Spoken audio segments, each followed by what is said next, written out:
وعلى آله وأصحابه وأزواجه وذريته وأحبابه وعلماء أهل سنته وأولياء ملته وشهداء محبته أجمعين. أما بعد فأعوذ بالله من الشيطان الرجيم. بسم الله الرحمن الرحيم. قال الله تبارك وتعالى في القرآن الحكيم: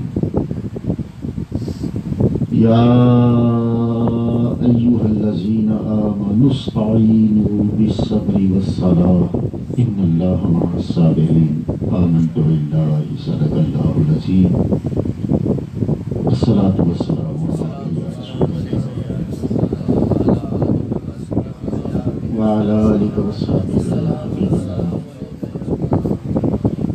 الصلاة والسلام عليك يا رسول الله وعلى آله وصحبه يا حبيب الله. اللہ تعالیٰ نے ایمان والوں کو درود پاک کا حکم دیا. جس کے دل میں ایمان ہو وہ ادھر ادھر دیکھے بغیر خود بخود درود پڑھ دیتا ہے. الصلاۃ والسلام علیکم وعلی آلک وصحبک یا حبیب اللہ. الصلاۃ والسلام علیک یا شفیع المذنبین وعلی آلک واصحابک یا رحمۃ للعالمین. بعد حمد و ثناء باری تعالیٰ اور بعد ہدیہ عقیدت و محبت درود و سلام سیدی محمد مصطفیٰ صلی اللہ علیہ وآلہ وسلم کی بارگاہ منورہ مطہرہ میں پیش کرنے کے بعد نہایت خوش قسمت ہے محترم رانا ریاست علی صاحب نقشبندی اور ان کے صاحبزادگان برادران جنہوں نے ذکر حبیب کی محفل سجا کے خود کو مصطفیٰ کے قریب کیا ہے. آنے والوں کی بھی بڑی خوش قسمتی ہے، خوش نصیبی ہے کہ وہ ان لمحات میں ایسی ایک مجلس میں بیٹھے ہیں جو اول تاخر ادب سے حاضری دینے والوں کو مقبول بارگاہ الہی بناتی ہے. اصلاحی حوالے سے گفتگو کا حکم ہوا ہے تو قرآن حکیم کی ان آیات کا آسرا لیا ہے. اللہ تعالیٰ ارشاد فرماتا ہے: اے ایمان والو مدد طلب کرو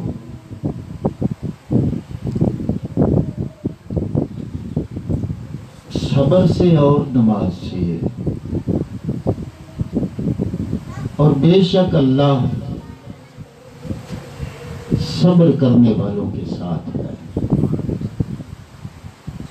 اللہ تعالیٰ کا ساتھ سب سے بڑا انعام ہے. اس سے بڑھ کر اگر کوئی انسان یہ سوچے کہ کوئی خوش قسمتی ہو سکتی ہے، خوش بختی ہو سکتی ہے، تو اللہ کی عزت کی قسم اس سے بڑھ کر کوئی خوش قسمتی نہیں ہو سکتی کہ اللہ تعالیٰ اپنا کسی کو ساتھ میسر فرما دے. اب اللہ تعالیٰ کا ساتھ حاصل کرنا آسان کام نہیں ہے. ابتدا سے پڑھتا ہوں: یا ایھا الذین آمنو، اے ایمان والو، استعینوا، مدد طلب کرو، بالصبر، صبر سے، والصلاۃ، اور نماز سے. اے ایمان والو، گویا اللہ تعالیٰ نے خاصہ بتایا ہے ان لوگوں کا کہ جن کے دل میں ایمان کا نور موجود ہے. وہ جو ایمان کی روشنی میں زندگی بسر کر رہے ہیں، ان کو رب کائنات نے ارشاد فرمایا مدد طلب کرو، استعانت طلب کرو، بالصبر، صبر سے۔ اب دیکھنا یہ کہ اللہ تعالیٰ کا ساتھ میسر کیسے آتا ہے۔ اللہ تعالیٰ نے دو چیزیں بیان فرمائی، بالصبر والصلاۃ۔ کتنی؟ دو، ایک صبر اور ایک نماز۔ رب کریم نے ارشاد فرمایا صبر سے مدد مانگو اور نماز سے۔ اب صبر بذات خود کسی ایک عمل کا نتیجہ ہے،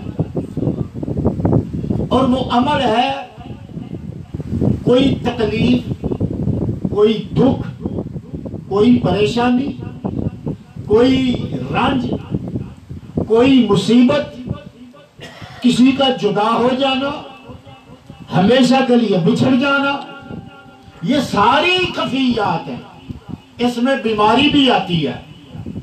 یہ ساری کفیات جو ہیں ان پر صبر کیا جائے تو اللہ تعالیٰ اپنی معیت عطا فرماتا ہے، اپنا ساتھ عطا فرماتا ہے۔ اسی لیے رب کائنات نے ارشاد فرمایا کہ مدد طلب کرو صبر سے، پھر فرمایا اور نماز سے۔ گویا ایک طرف دنیا بھر کی ساری مصیبتیں، کہیں روزگار کا غم، کہیں کسی یار کی تکلیف کو دل میں اٹھانا، کہیں اولاد کے دکھ، ماں کی تکلیف، باپ کی پریشانی، کہیں بیماری کا بدن کو لگ جانا، کہیں کسی بچے کا بیمار ہو جانا۔ اب ایک طرف صبر سے مدد ہے، یہ سارے معاملات تکالیف والے ہیں، اور دوسری طرف فرمایا نماز سے مدد طلب کرو۔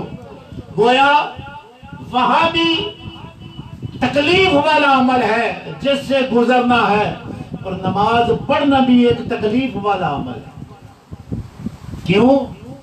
کہ اس کے لیے اٹھنا پڑتا ہے، کام کاج چھوڑنا پڑتا ہے، یاروں کی مجلس سے اٹھنے کو جی نہیں چاہتا، لیکن حی علی الصلاۃ کی آواز جب کان میں آتی ہے اس مجلس کو چھوڑنا پڑتا ہے، دنیا کی ہر رنگینی کو چھوڑنا پڑتا ہے، اور سارے معاملات زندگی کو بالائے طاق رکھ کر اللہ تعالیٰ کی بارگاہ میں جا کے سر رکھنا پڑتا ہے۔ اللہ اس طرح بندے کو ملتا ہے۔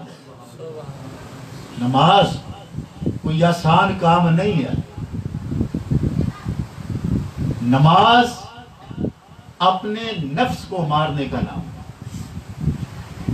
نماز اپنے آپ کو تکلیف میں ڈال کر پھر حضوری پانے کا نام ہے۔ دیکھیے حضور کی معراج، سرکار دو عالم صلی اللہ علیہ وآلہ وسلم کو اللہ نے جو معراج کروائی، تو کیا اس سے پہلے حضور کی ساری زندگی بڑی خوشی سے گزری ہے؟ حضور امتحانوں سے گزرے، کتنے سال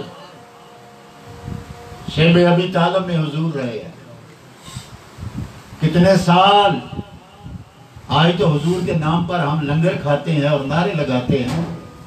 ذرا کردار مصطفیٰ تو دیکھو کہ حضور نے کتنے سال پانی میں ابال ابال کر چمڑے کا پانی پیا،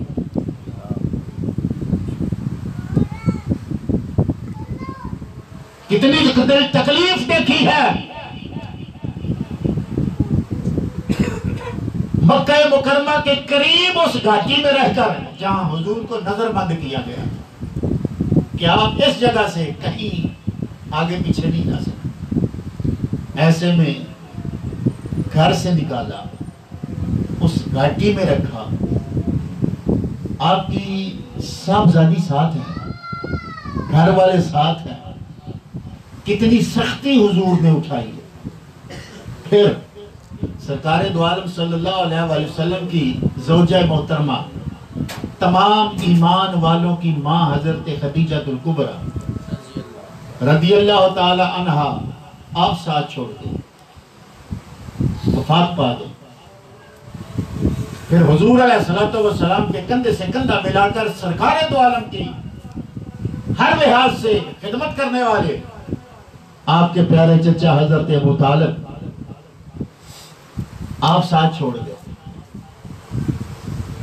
اب آپ غور کریں، یہ سارے معاملات، اتنی سختیاں، پھر اس گھاٹی سے باہر نکلنا ہوا، پھر حضور پر اور سختیاں بڑھی، رستے میں کانٹے بچھائے جا رہے ہیں،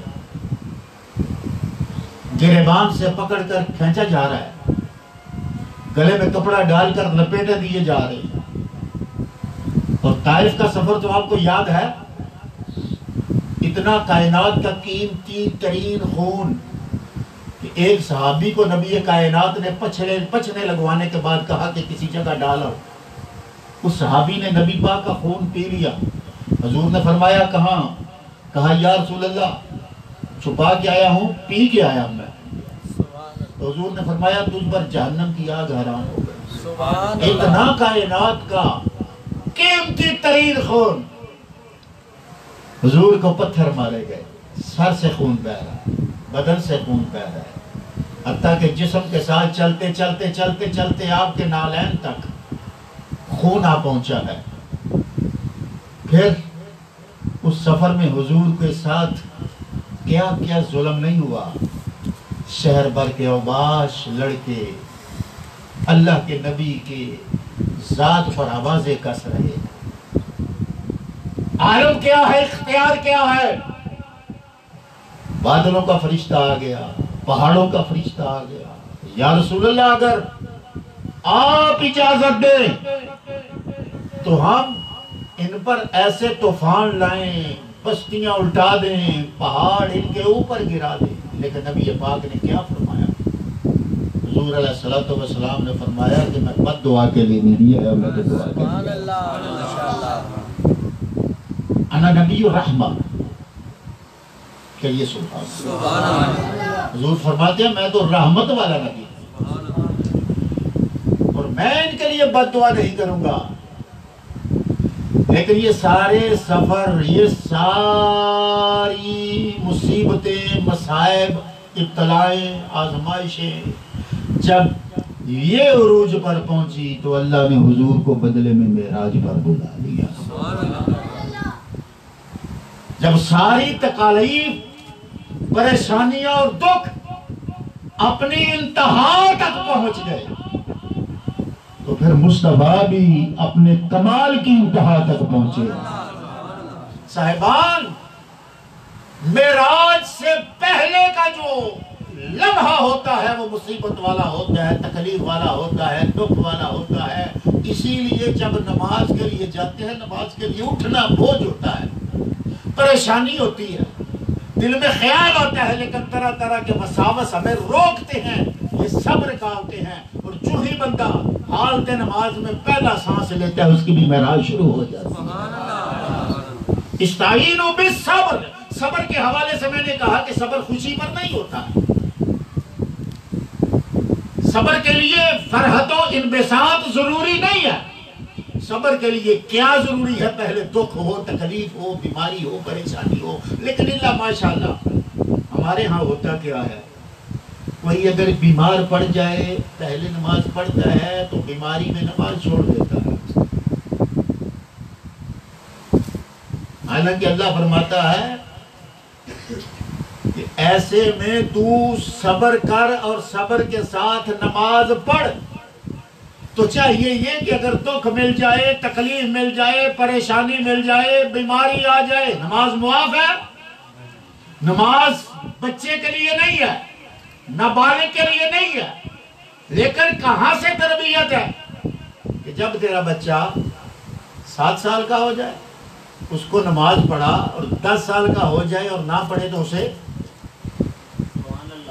سزا دے، اس کو ہلکا پھلکا اس کے کان کھینچ۔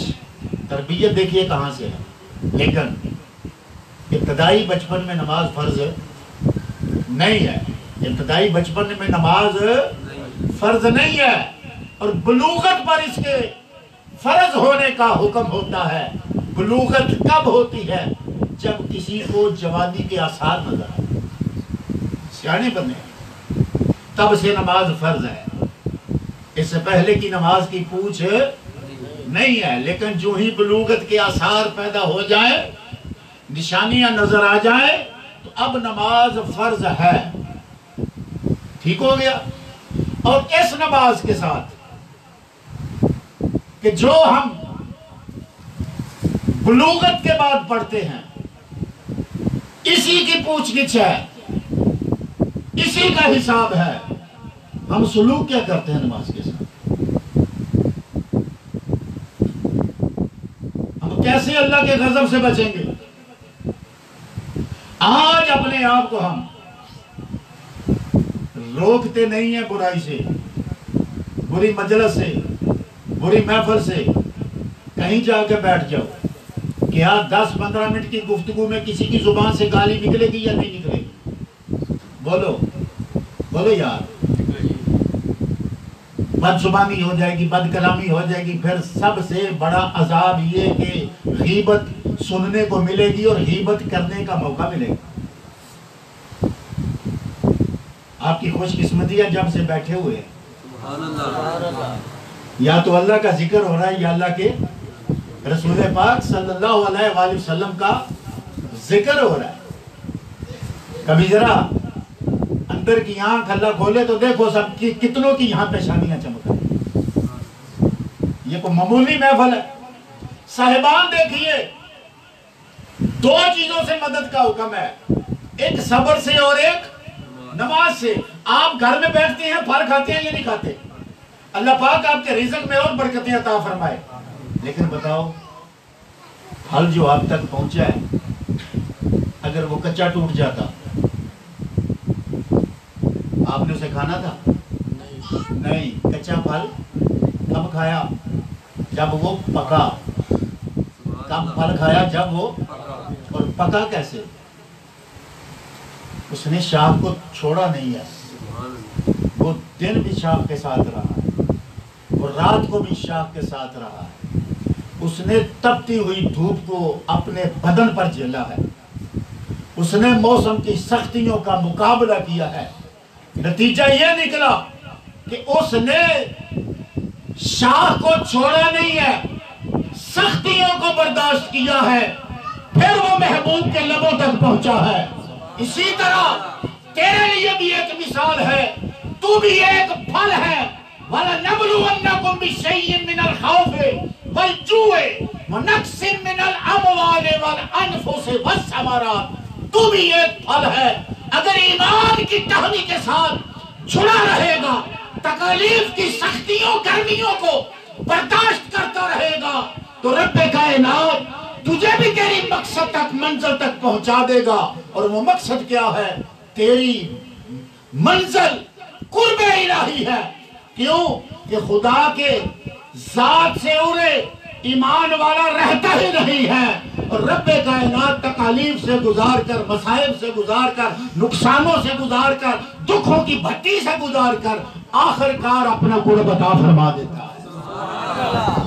حسین ایسے ہی حسین ہے۔ ذرا دیکھیے تو صحیح حسین کے راستے میں کیا کیا مناظر ہے۔ لوگ حج کے لیے خانہ کعبہ جا رہے ہیں، اور حسین خانہ کعبہ پہنچ کر حج والے کے دین کو بچانے کے لیے کربلا کی طرف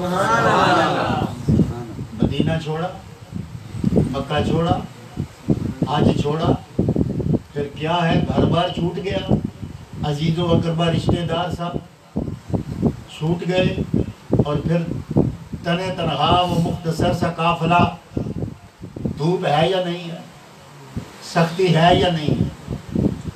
گرمیوں میں کبھی شام میانہ لگا کر بیٹھو، تمہارے علاقے میں اتنی گرمی نہیں پڑتی۔ ہاں اگر تپتا ہوا میدان ہو اور وہاں چھوٹا سا خیمہ لگایا جائے تو دن میں خیمے کے نیچے بھی سکون نہیں ہے۔ اب آگے چلیے ذرا، اس مقام پر آئے جہاں امتحان تھا. جس جگہ سے گزرتے ہوئے ایک مرتبہ علی المرتضیٰ نے کہا تھا یہاں میرا بیٹا شہید کیا جائے گا. جس جگہ کی مٹی امام الانبیاء کو جبرائیل دے کے گئے تھے، آج اس امتحان کے لیے امام علی مقام پہنچے ہیں. پھر امتحان کیسے نہیں ہوا؟ جو پانی کا گھونٹ نہیں دے رہے تھے کھانا دیا ہوگا؟ بتائیے. نہیں، پانی سے بھی امتحان ہوا ہے، بے وطنی سے بھی امتحان ہوا ہے، گرمی سردی سے بھی امتحان ہوا ہے، غریب اور وطنی سے بھی امتحان ہوا ہے. پھر ایسے میں یہاں تک بات رہ جاتی تو کوئی اور بات تھی. پھر اپنی اولاد، اپنے بھتیجے، اپنے بھائی سامنے قربان ہو رہے ہیں. حسین کمپرومائز کر جائیں. فرمایا نہیں، اگر آج کمپرومائز کر گیا، آج دین کے نام پر کسی سے معاہدہ کر گیا تو کل دین کے لیے پھر کوئی کھڑا ہونے والا نہیں رہے گا. آج میں دین کی عظمت و عزت و ناموس کو بچانے کے لیے اگر اپنی جان دوں گا تو زمانے میں مثال بن جائے گی. جو حسینی ہے وہ کل بھی دین کے لیے سر کٹانا جانتا تھا، جو حسینی ہے آج بھی سر کٹانا جانتا ہے. نعرہ تکبیر، نعرہ رسالت، نعرہ حیدری، عظمت و شان مصطفیٰ، مقام مصطفیٰ، کلمہ والے.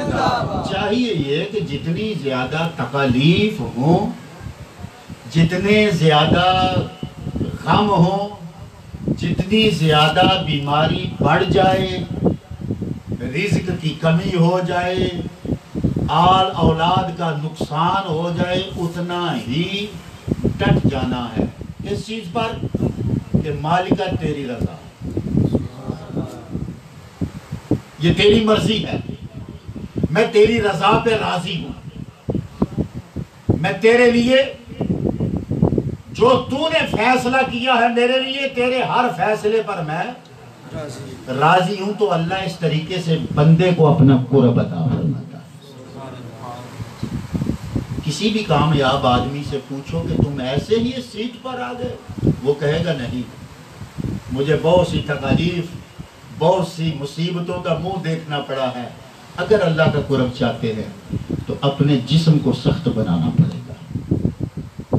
کیسے؟ اس جسم کو عادی بنانا پڑے گا اللہ کی بارگاہ میں جھکنے کے لیے. تیرے من کا سر بھی خدا کے آگے جھکے اور تیرے تن کا سر بھی خدا کے آگے جھکے.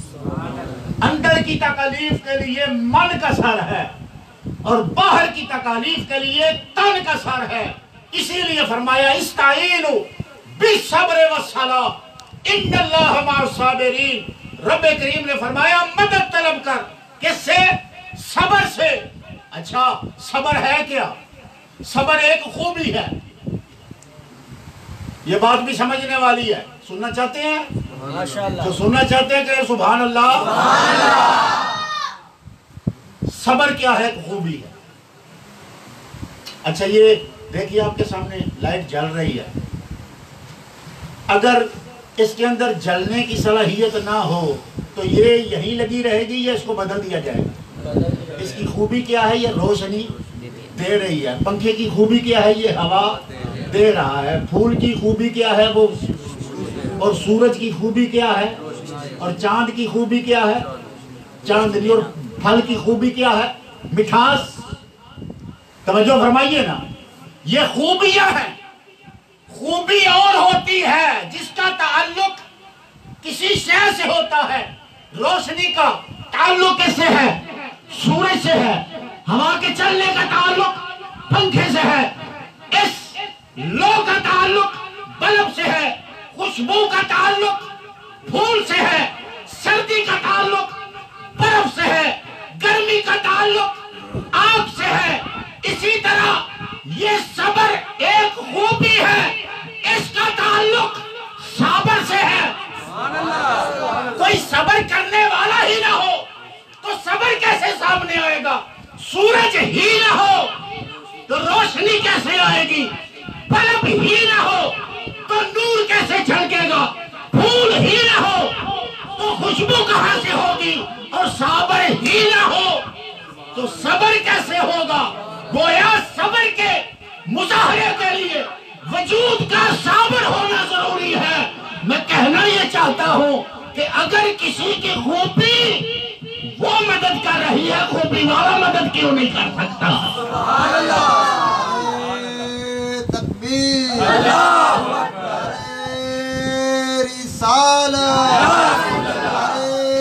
رسالت، عظمت و شان مصطفیٰ۔ اور دیکھیے پھر خوشبوؤں کی بات چھڑ گئی، پھولوں کی بات چھڑ گئی۔ ہر چیز میں کوئی کمال بھی ہوتا ہے اور کوئی نہ کوئی نقطۂ زوال بھی ہوتا ہے۔ ہر چیز کا سائیڈ افیکٹ بھی ہوتا ہے، اس میں خوبیاں بھی ہوتی ہیں۔ دیکھیے سورج ہے نا، سورج تو اس کی دھوپ بعض اوقات اچھی لگتی ہے۔ موسم کون سا ہوتا ہے؟ بولیے بولیے۔ اور بعض اوقات اس کی دھوپ سے ہم بھاگتے پھرتے ہیں، موسم کون سا ہوتا ہے؟ گویا ہر چیز کے اندر حدت بھی ہے اور نرمی بھی ہے، شدت بھی ہے، نرمی بھی ہے، حدت بھی ہے، ٹھنڈک بھی ہے۔ اور میں کہنا یہ چاہتا ہوں ہر چیز کوئی نہ کوئی فائدہ دیتی ہے۔ اچھا کسی میں کوئی نہ کوئی نقص ضرور ہے، لیکن ہمارے نبی خلقت مبرأ من کل عیب، کہ اللہ پاک نے حضور کو ہر عیب سے پاک کیا۔ ہر چیز جہاں فائدہ دیتی ہے وہاں پر نقصان بھی دیتی ہے۔ بعض پھول ایسے ہیں جن سے کچھ لوگوں کو پولن الرجی ہو جاتی ہے اور ڈاکٹر ان کو کہتے ہیں کہ اس علاقے سے باہر نکل جاؤ یا اپنے ناک کو ڈھانک کے رکھو۔ ہیں پھول دیتے خوشبو ہیں، لیکن کچھ بیمار ہو جاتے ہیں، کچھ پہ اثر نہیں ہوتا، کچھ اس کی خوشبو کو محسوس کرتے ہیں، کچھ بیمار ہو جاتے ہیں۔ لیکن قربان جاؤ آمنہ کے لال، وہ کمال حسن حضور ہے کہ گمان نقص جہاں نہیں، یہی پھول خار سے دور ہے، یہی شمع ہے کہ دھواں نہیں۔ میں کہنا یہ چاہتا ہوں کہ آپ مصطفیٰ کا دامن پکڑ لے، اگر حضور کا دامن پکڑ لے گا تو حضور کی ذات ایسی ہے، ذات ایسی ہے کہ ان کی نسبت کی وجہ سے رب کائنات تجھے بھی عزتیں عطا فرما دے گا۔ جس طرح ایک پھول سے عرق نکالا جائے تو اگلے کے بدن کو بہکا دیتا ہے، جس طرح پھول پھینس دیتا ہے تو اگلے کے مشام جاں کو زندگی بخش کر دیتا ہے، اس کے حواس کو بڑا ہلکا پھلکا کر دیتا ہے۔ حضور سے بڑھ کے کون فیض دینے والا ہے؟ حضور سے بڑھ کے کون کرم کرنے والا ہے؟ اگر دنیا کی چیزوں سے لطائف مل سکتے ہیں تو اصل لطف حضور کی محبت میں ہے، جو حضور کا ہو جائے، جو حضور کا ہو جائے۔ احباب غور کیجئے، استعینوا بالصبر والصلاۃ، مدد طلب کرو کس سے؟ صبر سے اور نماز سے۔ اچھا اگر صبر سے مدد ہے، نماز سے مدد ہے، اچھا یہ بتائیے اگر نمازی ہی نہ ہو تو نماز ہوگی؟ بولیے، اگر نمازی ہی نہ ہو نماز ہوگی؟ تو نماز ہے نمازی کی وجہ سے، نماز ہے نمازی کی وجہ سے۔ میں کہنا یہ چاہتا ہوں نماز نمازی کی وجہ سے ہے اور صبر صابر کی وجہ سے ہے، صبر صابر کی وجہ سے ہے۔